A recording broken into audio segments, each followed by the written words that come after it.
New intro. So much love and appreciation to those of you who have been with me for the 2 year period plus that I've been doing this. Thank you for showing your love and support to the channel. And to anybody else who is brand new to the platform and you would like to support the channel, also, you can do it by way of Patreon, Anchor, the clothing store, and also the shoe shop that is listed in the comment description below.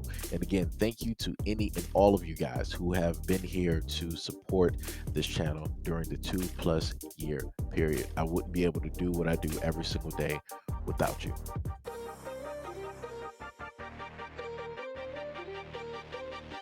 Undercover drug purchases with the use of a confidential informant this summer led to the arrest of a 55-year-old Pleasant Perry man who faces 11 criminal charges as a result.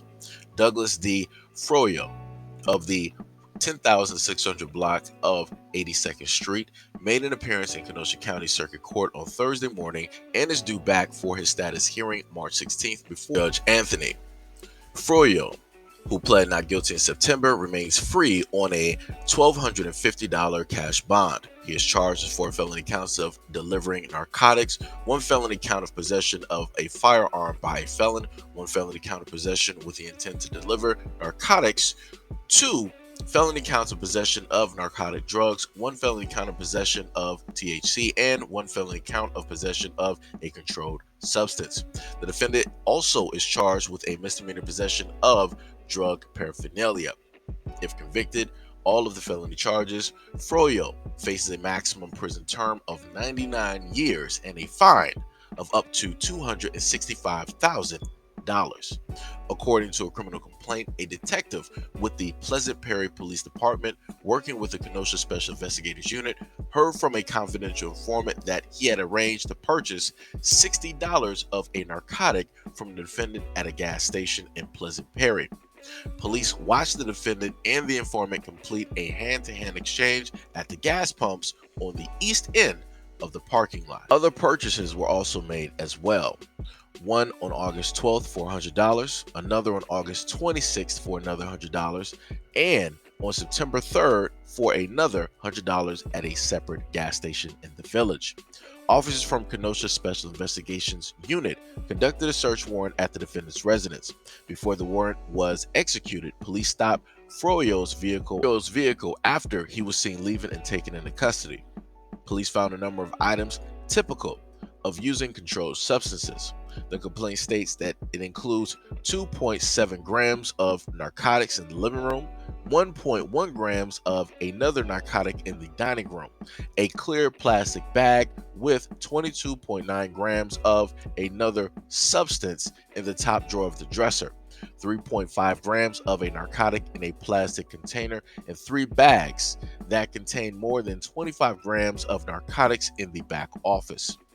Within an aerosol can in the back office, police also found 3.3 grams of another narcotic and 0.9 grams of another narcotic, along with a ledger notebook and $450 in cash, 18 taser cartridges, and a 9mm weapon loaded with 14 rounds of ammunition. Records indicate that Froyo has previous felony convictions for identity theft and possession of a dangerous narcotic in Maricopa County, Arizona in 2004 and 2006 respectively. Now let's pay attention to the deafening silence that's going to happen on this video, right? So Pleasant Prairie has 89.72% of the population is Caucasian. You got 3.43% of the population is black, and 2.84% of the population is Asian.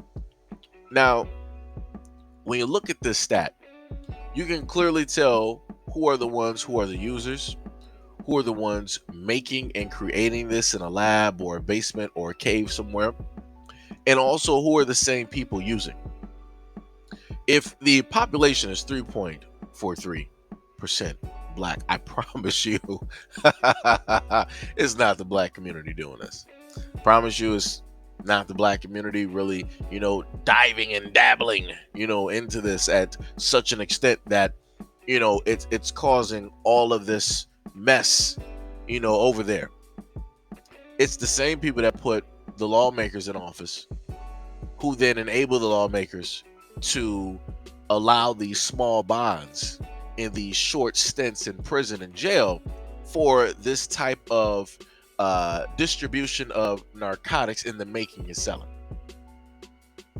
But magically, when this is brought up, mainstream media doesn't really like to talk about it up until it gets to a point where, oh, my family and my kids and I know somebody and da da da da. Magically, when it starts to hit their doorstep and they're like, yo, I know somebody, right? It starts to hit that reflective stage.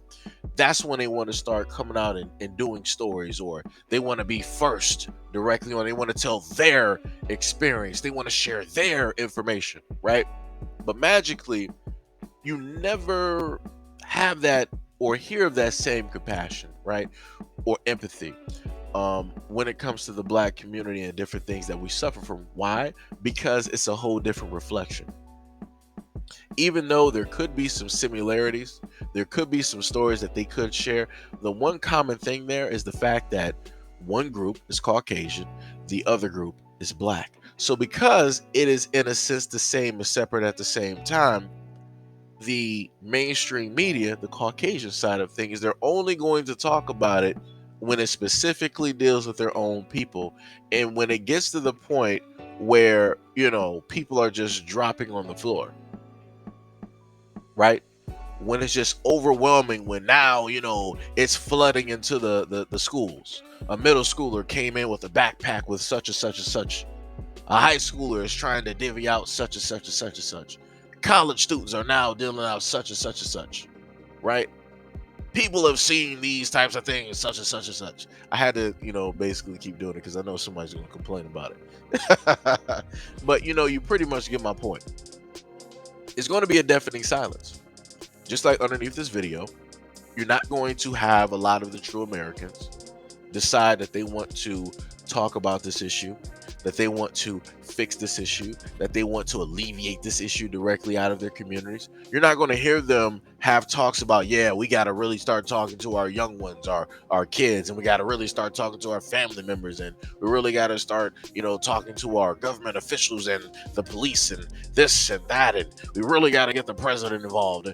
They're not going to say that, because that would mean that they would have to take responsibility and accountability, and they would have to acknowledge the role that they have been playing in this. But they're not going to do that. They're not going to do it at all, because it goes against the whole narrative of that, this is pretty much the Black community's fault, or better yet, a Black man's fault, for the reason that these things are being pushed and distributed right throughout the various communities of theirs within America. But anyways, let me know what you guys think about this video and everything that I stated in the comment description below. And as always, peace, love, and stay tuned for the next video.